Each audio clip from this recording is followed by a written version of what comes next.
Hola a todos, feliz noche del día viernes. Estamos.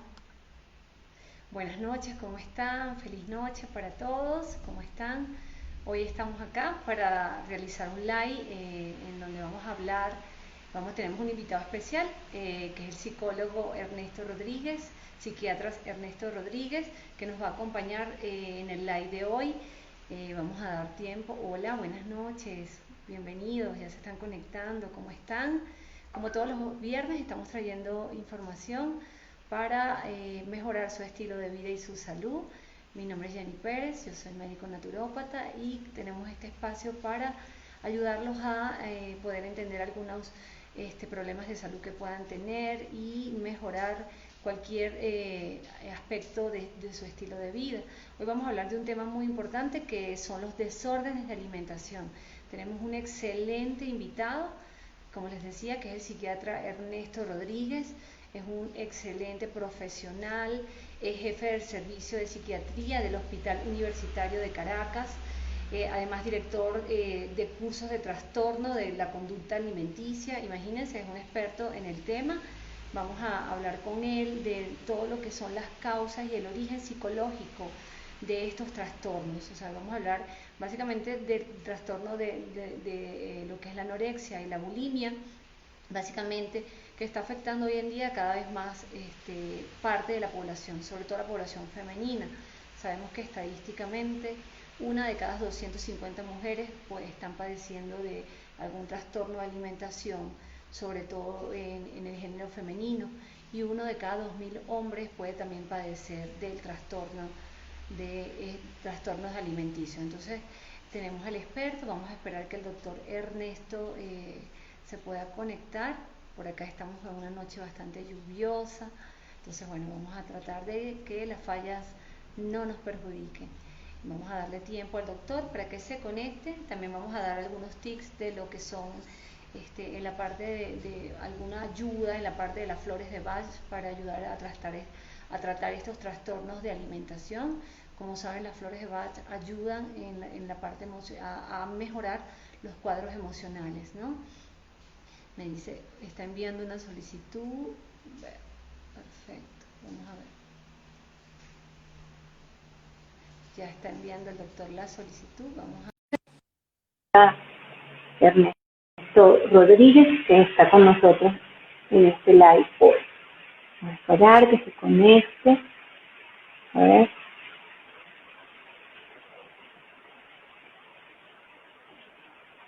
Ya está por entrar. Y bueno, vamos a hablar de este tema que es tan importante. Sabemos que hoy en día está afectando mucha de la población, sobre todo juvenil, no solo del país, sino del mundo en general. Vamos a ver si el doctor ya se conectó. Buenas noches. Doctor, hola, buenas noches. ¿Cómo está usted? Bienvenido. Bien, gracias, Jenny. Bueno, con algunos inconvenientes a última hora de lluvia y demás, pero aquí estamos. Aquí estamos, sí, justamente.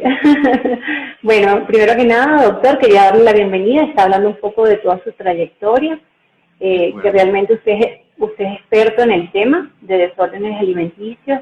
Creo que tiene muchos años tratando este tipo de trastornos y bueno, que ya he ido como adelantando un poquito que afecta mucho más a la población femenina que a la población masculina, pero bueno, quisiera primero darle la bienvenida y que nos pueda dar un saludo, un cordial saludo y nos pueda dar una intro del tema también.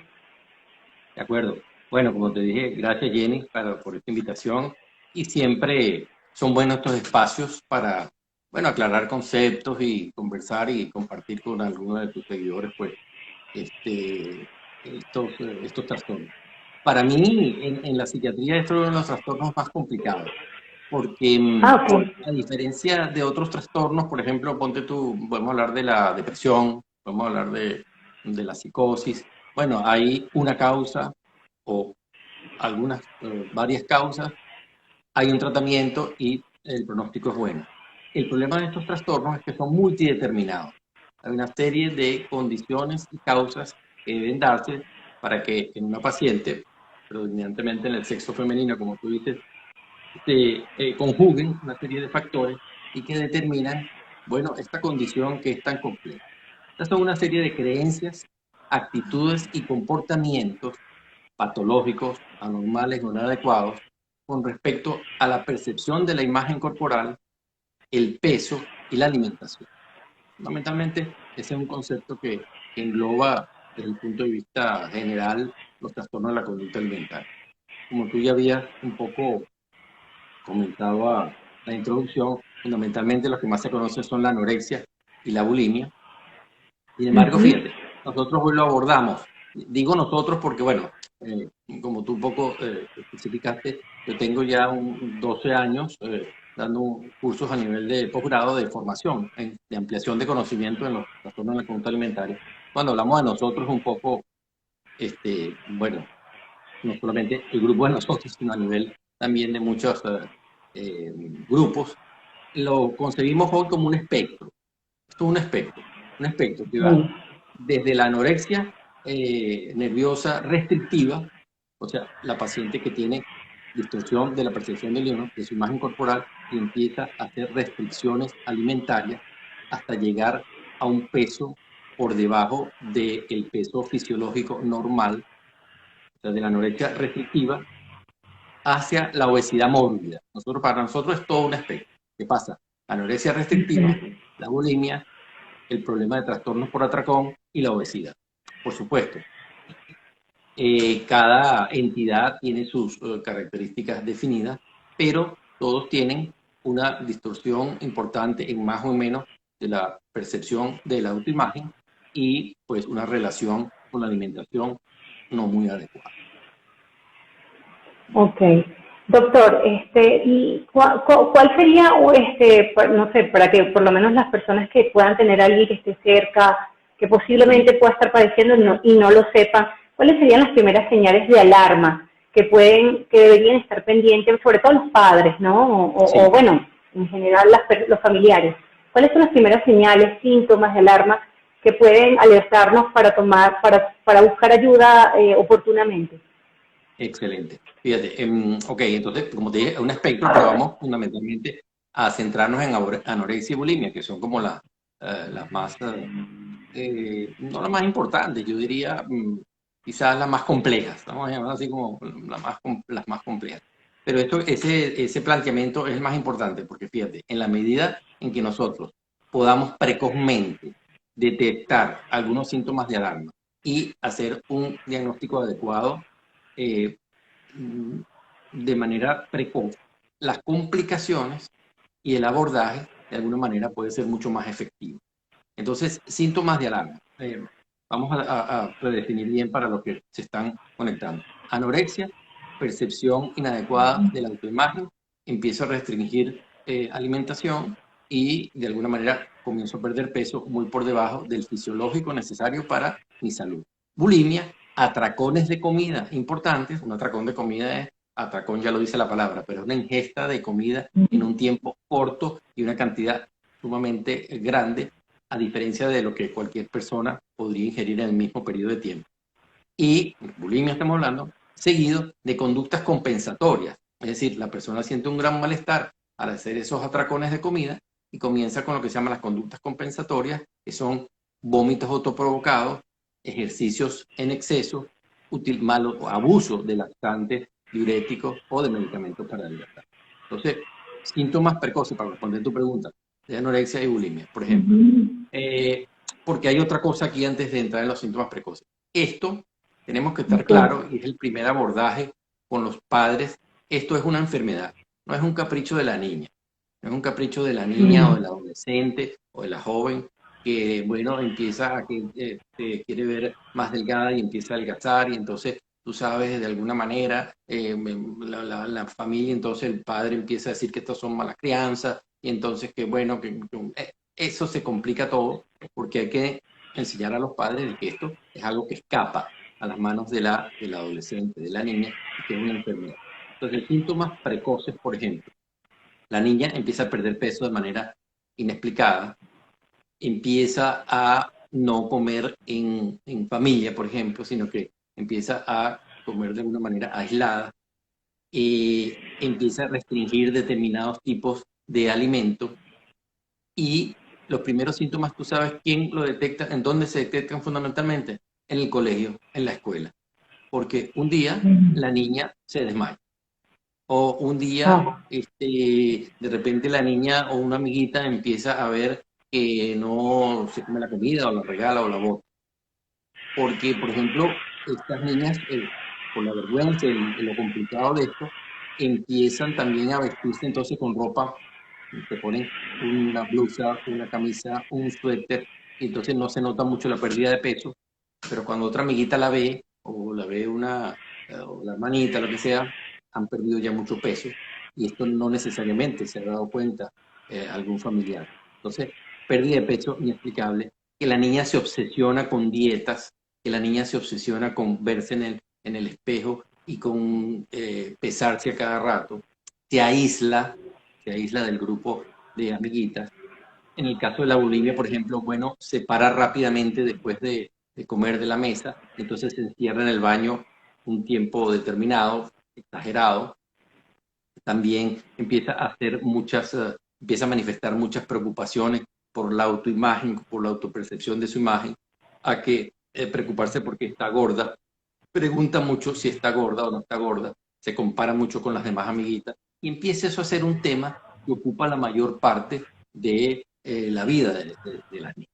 Esos son síntomas precoces y síntomas de alarma que siempre tenemos que estar como pendientes. Que haya abuso de laxantes o de otras pastillas para adelgazar, que haya por los vómitos autoprovocados, bueno, que la niña coma y se encuentre vómitos por allí escondidos, lo que sea, estos son señales precoces. doctor, qué debe ser en caso de ver estos síntomas el familiar? ¿Debe hablar con la persona o o sea, el paciente tiene que tener la aprobación, o sea, aprobar la terapia, ¿no? Me imagino que debe llevarlo, debe llamar a un psiquiatra, a un psicólogo, o sea, ¿qué tipo de ayuda es la primera ayuda que debe buscar? Sí, como te decía, estos son entidades multideterminadas, es decir, hay determinantes biológicos, determinantes psicológicos, que es un poco lo que vamos también a hablar, y determinantes socioculturales.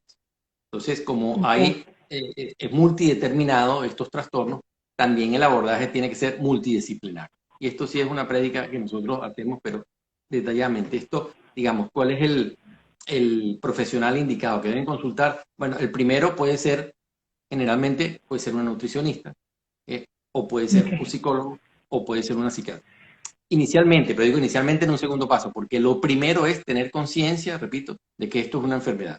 Lo primero que nosotros hacemos en la pirámide de tratamiento es la psicoeducación.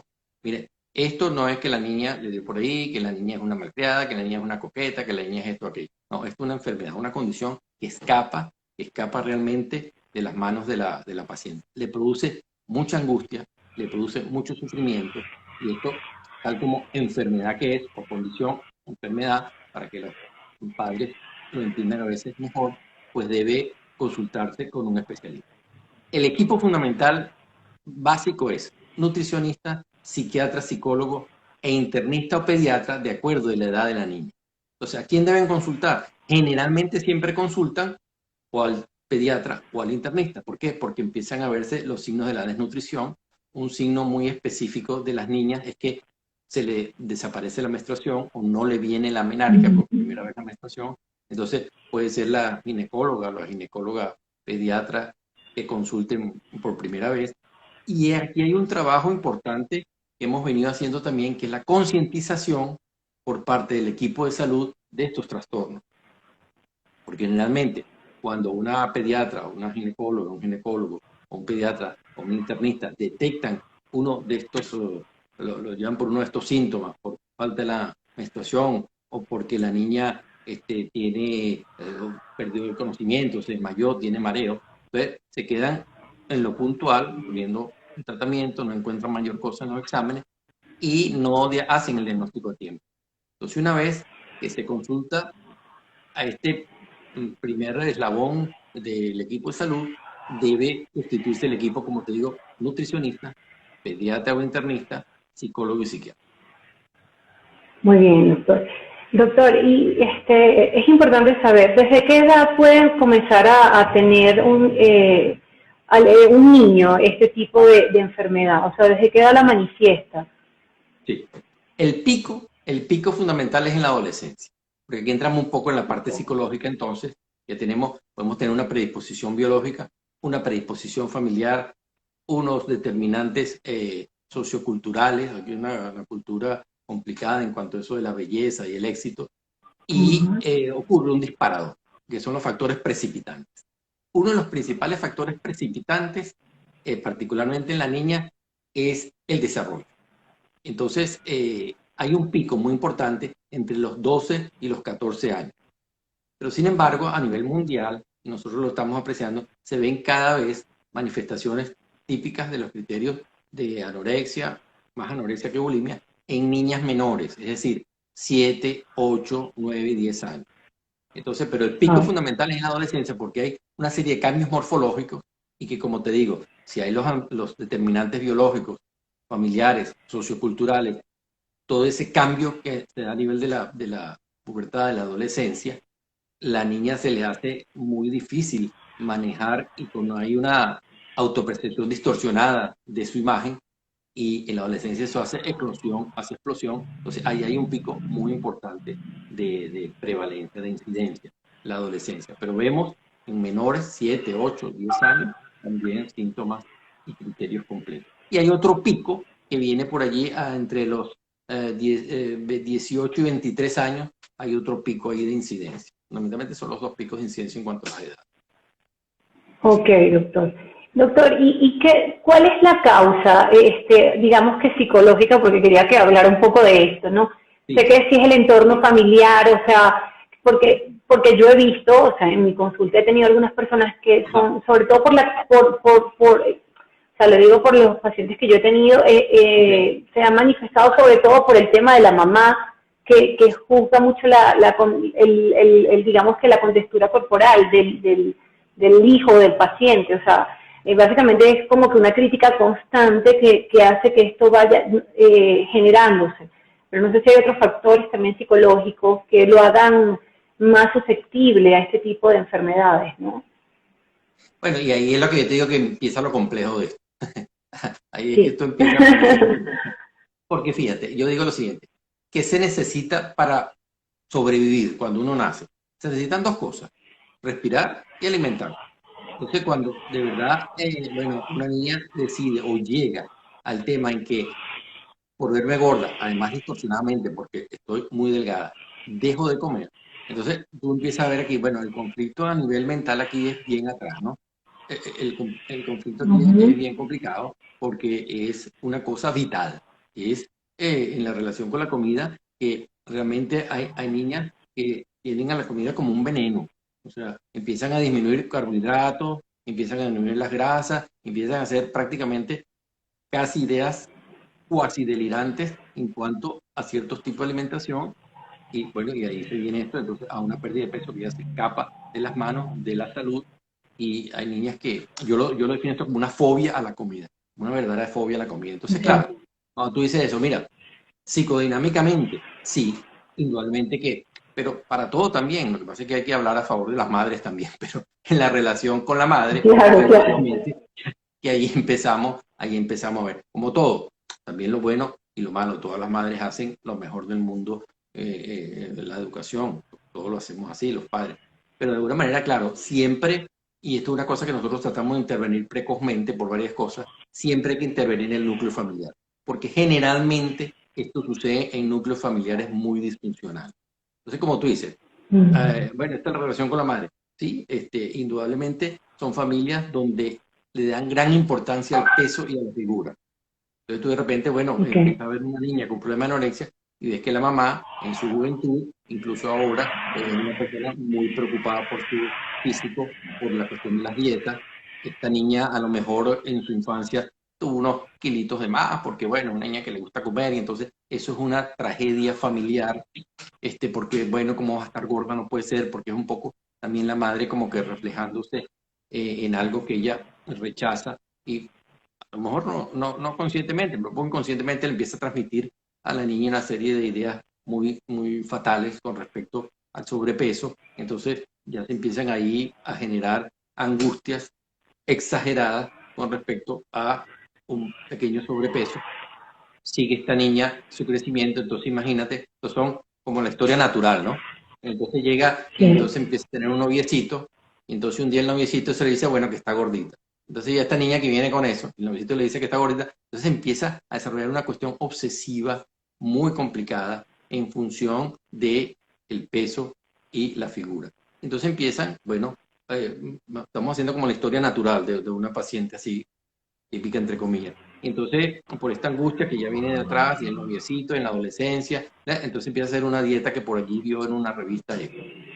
Y hay las características de personalidad de muchos de estos pacientes son personalidades perfeccionistas, obsesivas. Entonces empieza a hacer una dieta por su cuenta, sin supervisión, que empieza a suprimir diferentes grupos alimentarios. Y eso se le escapa de las manos.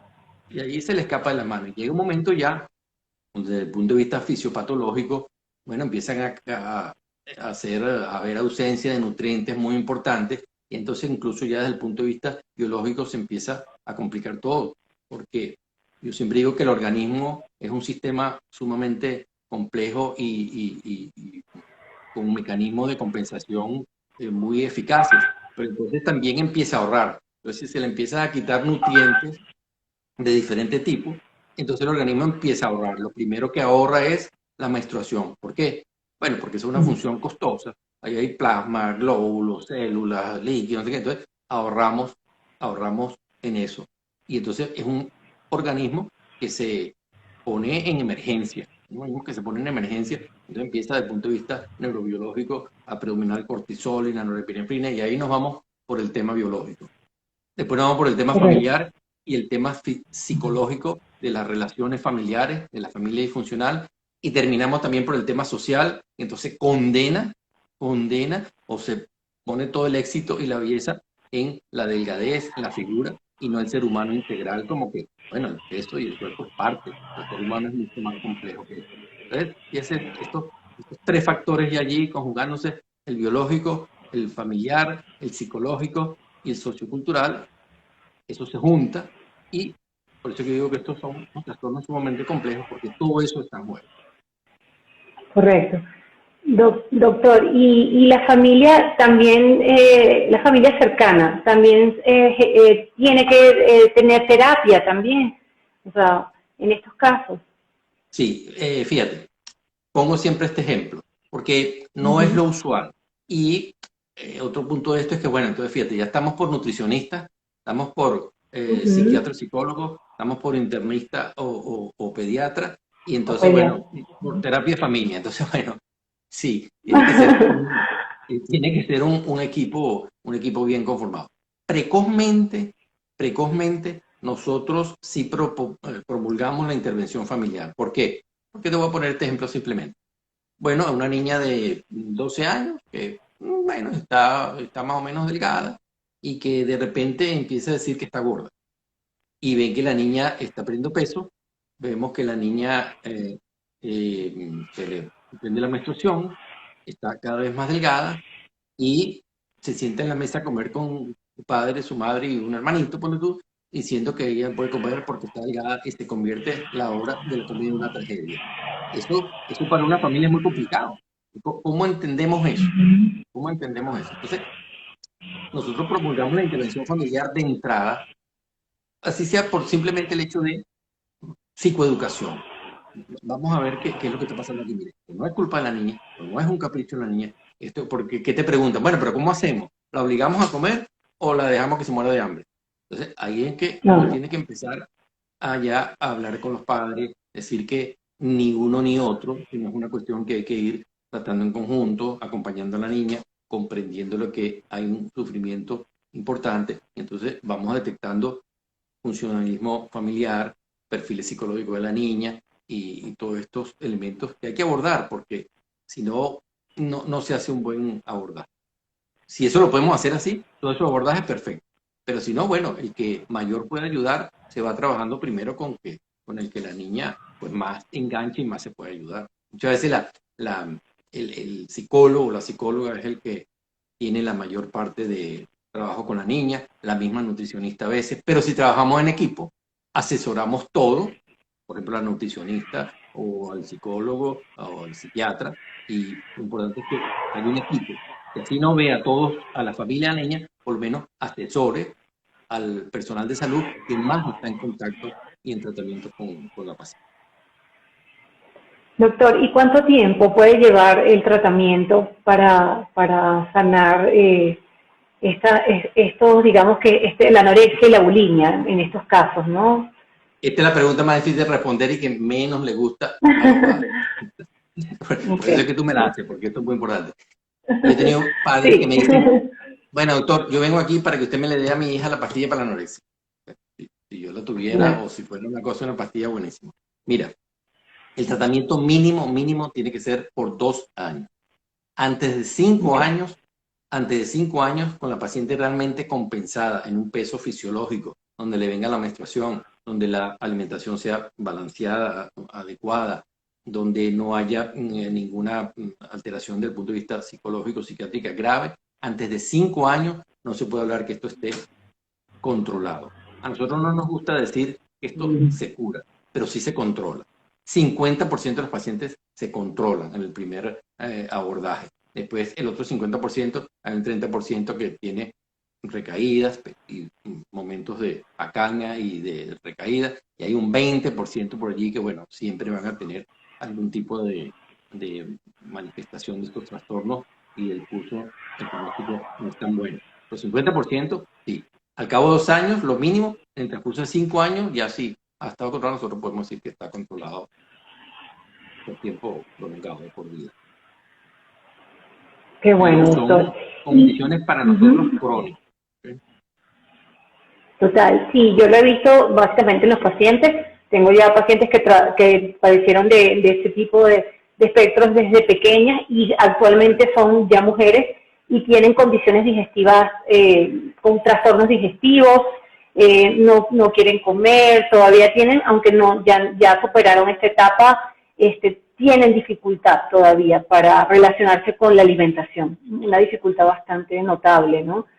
Y creo que es bueno es importante. Fíjate, perdón, toda niña, toda mujer, bueno, le gusta verse bien y delgada y siempre tiene alguna cuestión así con su imagen, de repente una dietica por ahí porque tengo una fiesta y aquello. Mientras eso no se haga obsesivo, mientras eso no se haga una cosa que agrupa, atrapa el 95% de la vida de la persona, bueno, eso no reviste importancia, porque tampoco vamos a toda niña que se preocupe por el peso, quiera estar en un buen peso, que no es patológico, eso es normal. Cuando esto ya se hace una cosa obsesiva, cuando de alguna manera esta niña se pone rígida con respecto a los trastornos, a la ingesta alimentaria, empieza a reducir y ya tiene problemas para la salud, es que esto es un problema.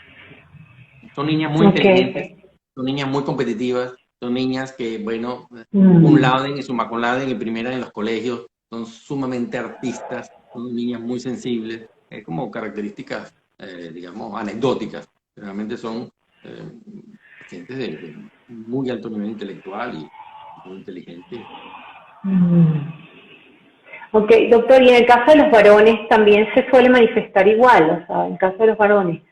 Es igual. Sí, en el caso de los varones, como tú dijiste, creo que al principio es mucho menos frecuente, pero también pueden llegar un poco a este tipo de situaciones. La anorexia en varones la vemos quizás un poquito más frecuente que antes que era muy, muy rara. Claro, no es tan manifiesto, no tenemos el denominador de la menstruación, ni los cambios tan importantes a nivel prepuberal y puberal, pero sí, más o menos son los criterios los mismos y empieza a haber una disminución de peso muy, muy inadecuada, distorsión de la percepción de la imagen corporal y, pues, bueno, indudablemente alteración de la salud, del estado de salud. Ok, perfecto.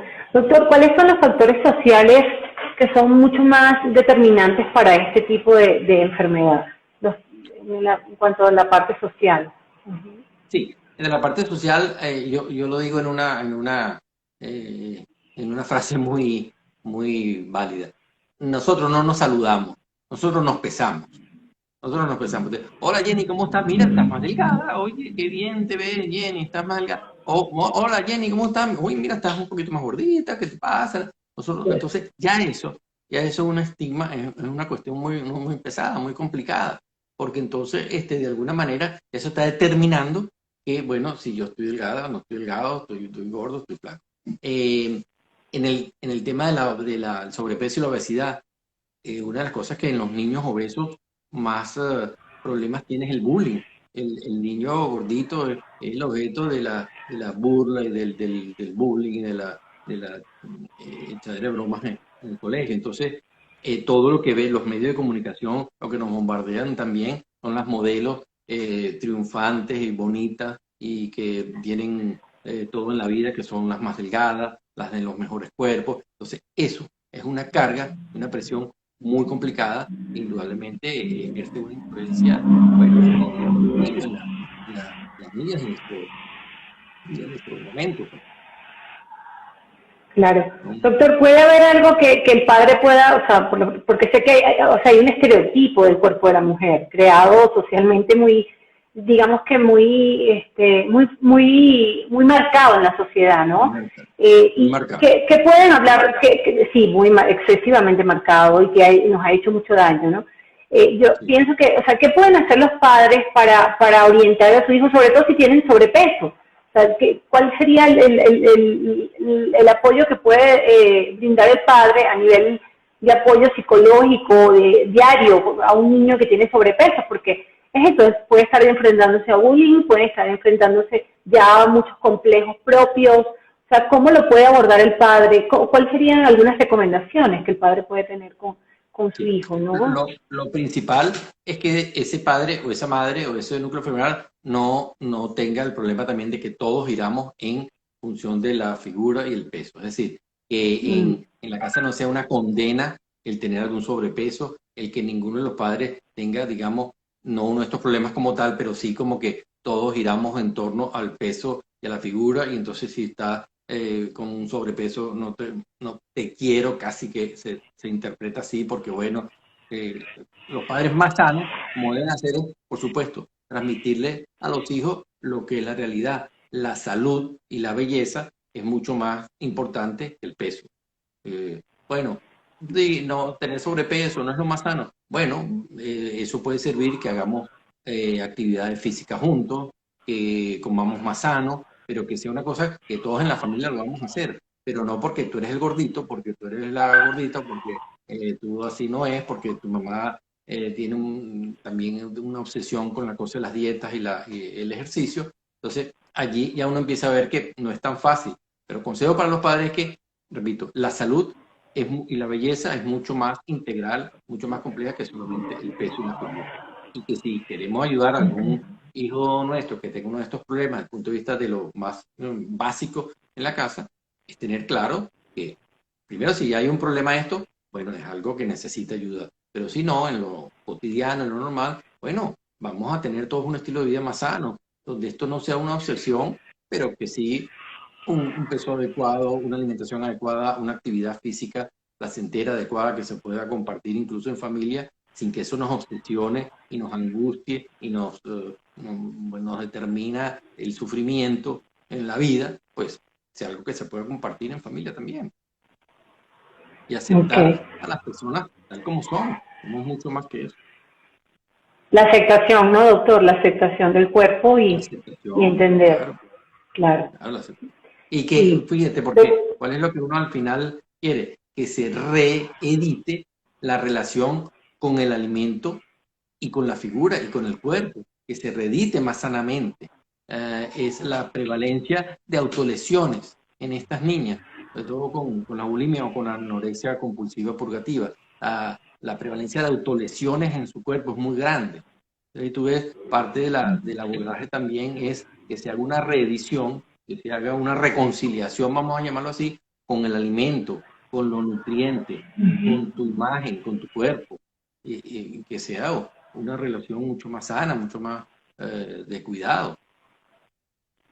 Sí, a mí me pasa muchísimo que cuando yo con mis pacientes trabajo planes de alimentación para mejorar la salud. Y hay restricciones, ¿no? Restricciones básicas para cada patología.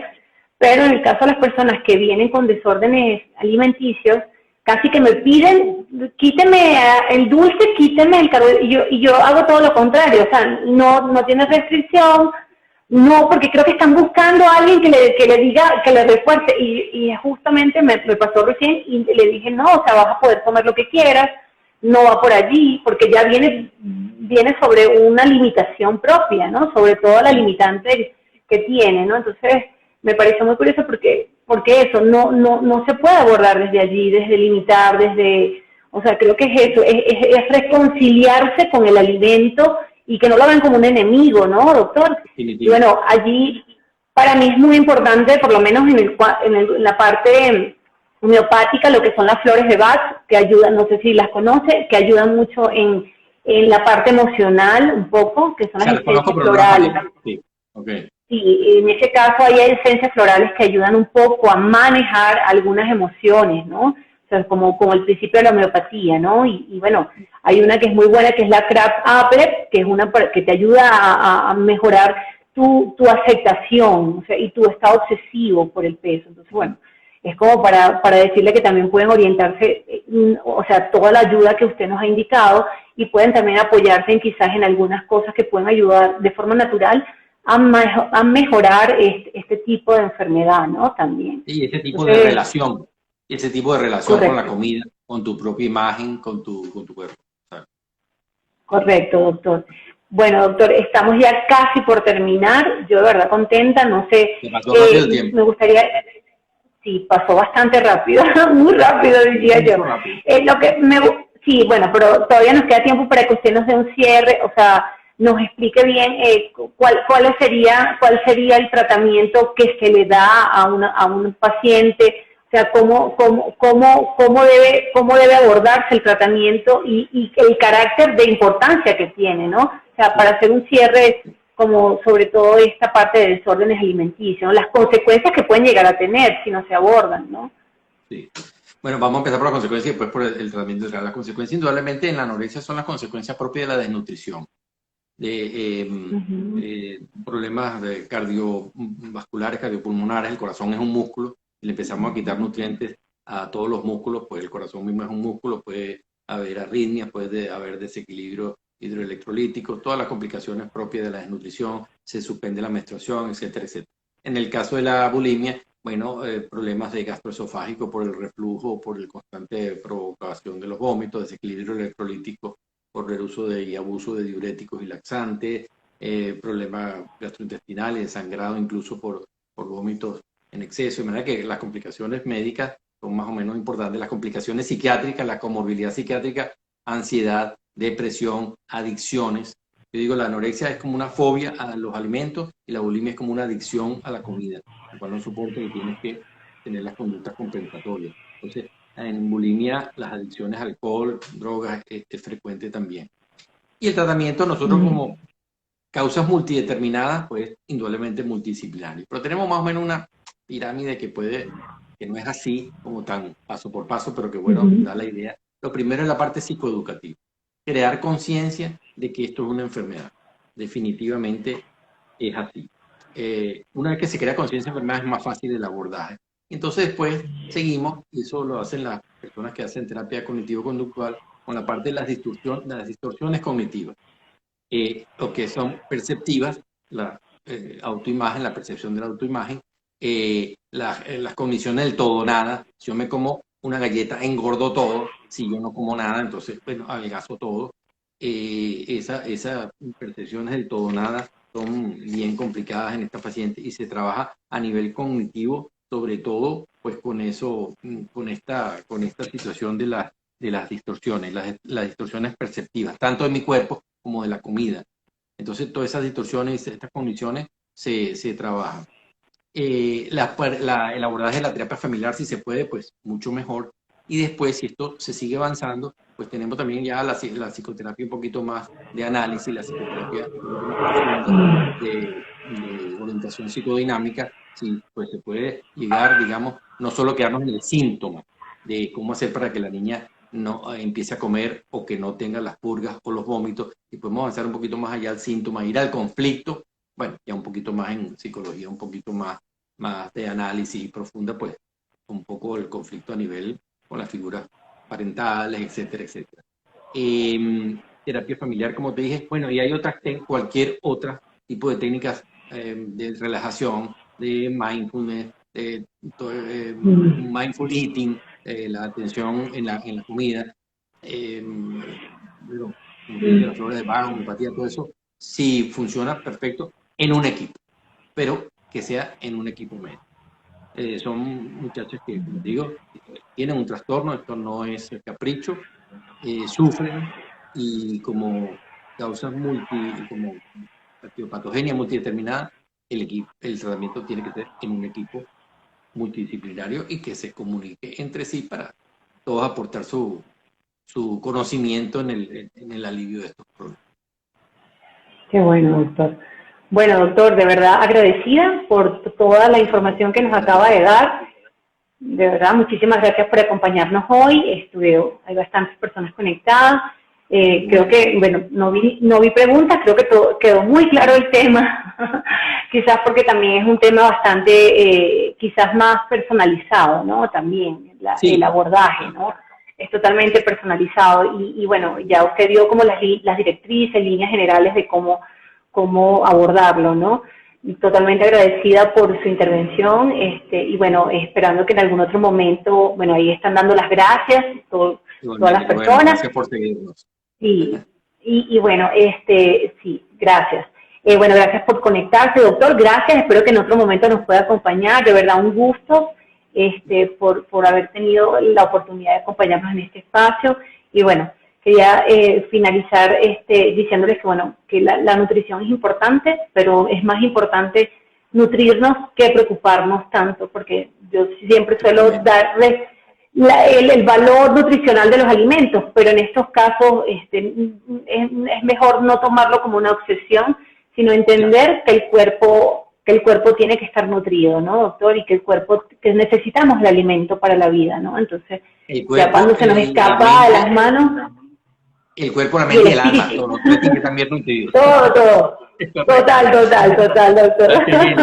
Un placer. Bueno, gracias a usted, doctor. Un gusto. Muchas gracias a todos por conectarse. Nos vemos la próxima semana y que tengan un excelente fin de semana. Doctor, encantada. Hasta luego.